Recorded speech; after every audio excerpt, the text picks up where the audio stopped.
Here's what happened when we decided to cut loose. Hey guys, welcome back to my channel where we play our way. So this is a tutorial for how to play the song "Take the Money and Run" by the Steve Miller Band. One of my favorite songs made by them, right? So you're gonna have a couple of chords, and more than anything, this song requires technique. And I'll explain as I go along. And like always, all the chords will be on the screen as I'm explaining them. So you guys don't need to rewind or just look at the audio or the caption, something like that. You'll always have, as I'm explaining the chord or tab, you'll see the tab or chord on the chord diagrams on the screen. So there's a couple of chords you're gonna need. You're gonna need a G chord, a C chord, an F chord, a B flat, and a different chord that's actually easier to play. It sounds difficult, but it's actually easier to play. And I'm speaking particularly to the beginners, and that chord is the C suspended fourth, or C sus4. So to start off, right, it's all going to be open chords. You're not playing any bar chords unless you want to. That's your preference. But this song is played in the open chord version. So what you're going to do is while you're strumming the song, there's two ways you can do it. What I do, if I'm doing like in the beginning, you heard the intro where I'm kind of that little knock, the part that you hear in the song, right? So when you're playing it, when you're playing throughout the chord progression, so for the verses and the chorus, you're gonna have the same chord progression, the same rhythm throughout the entire song. So in the beginning, you're gonna have a G, F, and a C. So it's gonna be like this.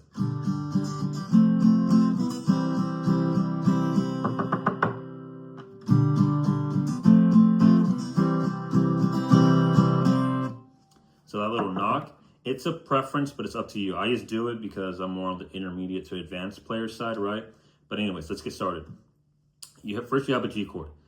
An open G chord is gonna be, you're gonna take your middle finger and put it on the 3rd fret of the low E. You're gonna take your index finger and put it on the A string of the 2nd fret. Then you're gonna take your ring finger and pinky finger and put it on the B and high E of the 3rd fret.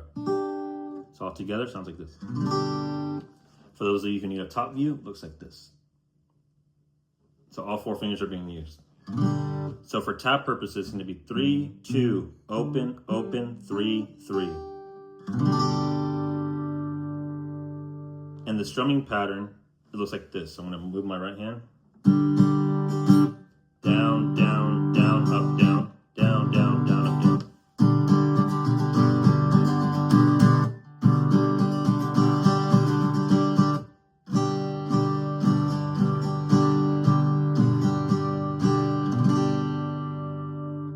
You can go ahead and use YouTube slow motion function to kind of slow down so you can see how exactly I'm strumming with my hand, for those of you who need a little more in-depth look. Then our next chord is going to be an F chord. So to play the F chord, there's 2 ways, technically 3 ways, so I'll explain. So the proper way to do it is the full bar chord. Sounds like this, right? For this song, it's not required, so I personally don't use it. If you rewind to the intro, you can see that I didn't play the F chord with the bar. What I do is something that I taught myself, right, when I was first starting out.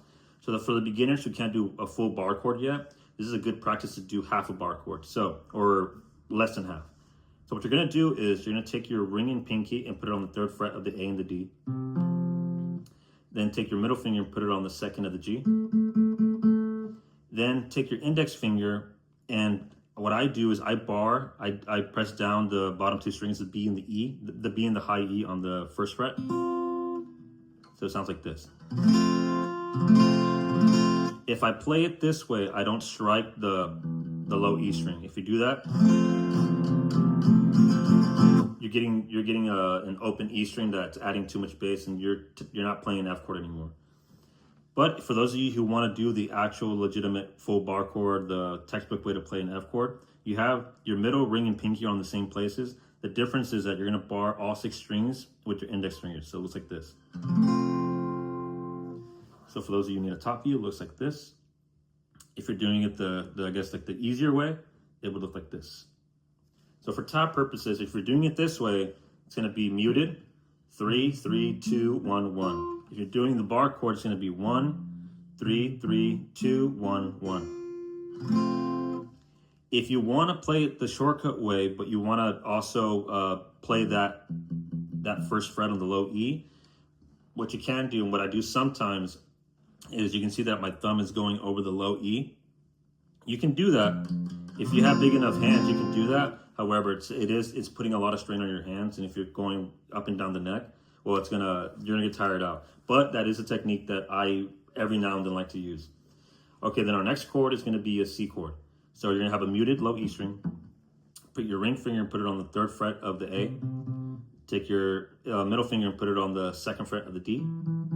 Then take your index finger and put it on the 1st fret of the B. Sounds like this. And you're strumming from the A string down, from the 5th string down. For those of you who need a top view, it looks like this. So for tab purposes, it's gonna be muted. 3, 2, open, 1, open. So now you add, those are the 3 chords. Those are the basic 3 chords that you need throughout the entire song. Those are played for like 90% of the song. The rest of the B flat and the C suspended 4th are thrown in there every now and then. So if you combine those 3 chords that I just showed you with the strumming pattern, it would sound like this. So I'm gonna do it slowly, and then I'm gonna do it the real speed.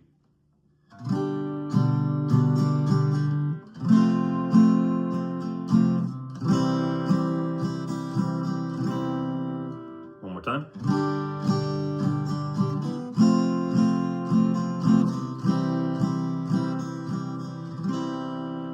Now full speed.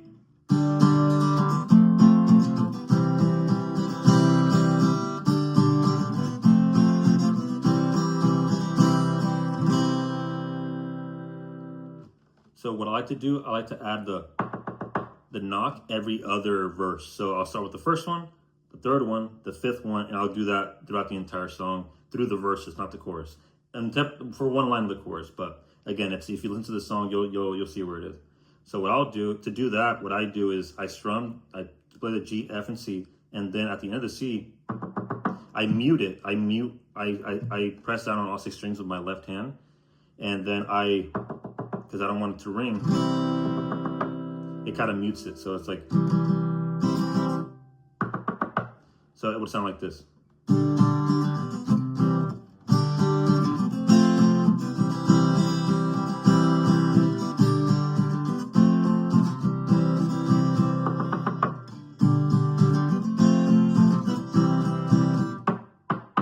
You can do it that way. You can either let it ring or not. It's up to you. It's a preference.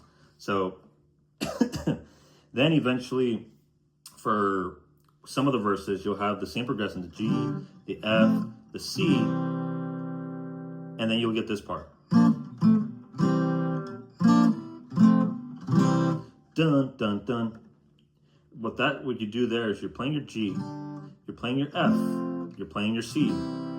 And then very quickly, for 1 strum each, you play a B, F, and G chord. So it sounds like this. To play a B flat, I play the shortcut way for this song because I don't think the full bar chord is required. You just need the 3 strings, the flat version of this chord, right? So if you want to do it for tab purposes, you're gonna do a full bar on the 1st fret, and then you're gonna do half a bar with your ring finger on the D, G, and B string of the 3rd fret. So it would look like this. For those who need a top view, it looks like this. Or if for those of you who can't do the half a bar with your ring finger, I suggest you just play, if you play an A chord like this, right? On the 2nd fret, the way you normally play an A chord, well, just move that down to the 3rd fret. It's a way to play. I don't recommend it that way because you might strike the rest of the strings. When all you have to do is strike the D, G, and B string. So what I do is, just to get practice, when I was a beginner, I would get practice and build strength in my ring finger by just playing that chord that way, just playing the ones that required half a bar with that finger alone, with no bar chord at all. So I would do it like that. If that gets too strenuous or too tiring for you, use your middle finger. So the way they would play it is you play a G, F, C, B, F, G, B flat, F, G, B flat, F, G, and you keep going again.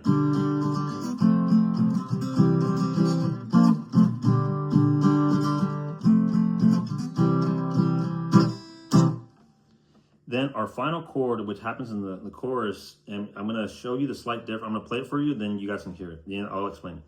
So when you're playing the G, go on, take the money and run, that part. Go on, take the money and run.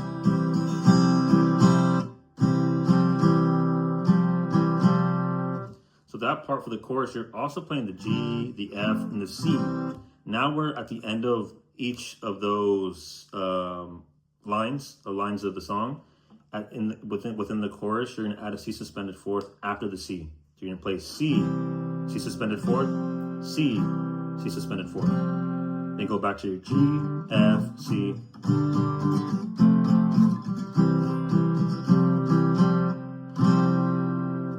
So here's the thing. I know C suspended fourth for the beginner sounds kind of like difficult or like a weird chord to play.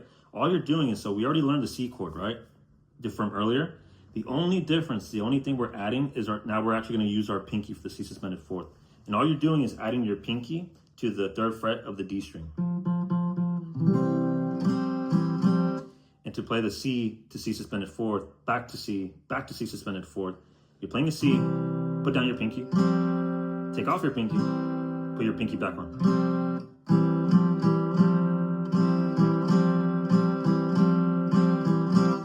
See, for those of you who need a better angle, looks like this. You have a C chord, C suspended fourth, C chord, C suspended fourth. And that's literally the entire song. So for the chorus, it would sound like this again. One more time.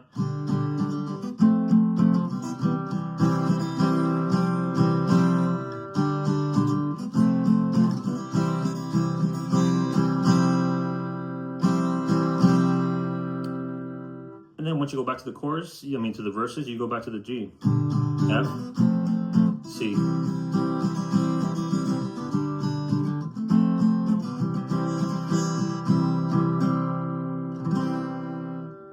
That's literally the entire song. This is the only chords you need, and so yeah, I guess I'll wrap it up there and trying to minimize the amount of time. I tried to go in depth for you guys and kind of I try to gear my tutorials and my lessons towards the beginner, but also towards the intermediate side for those of you who are transitioning from beginner to intermediate. And every now, for those of you who are advanced, obviously you don't need this lesson, but maybe some of you do. But yeah, guys, hope you guys enjoyed this tutorial. And if you guys have any song suggestions or anything, then I'd love to hear them. And I'd get to them as soon as possible. And I thank you guys for watching. I always appreciate your kind comments and all your support. So again, thank you guys for watching, and I'll catch you guys on the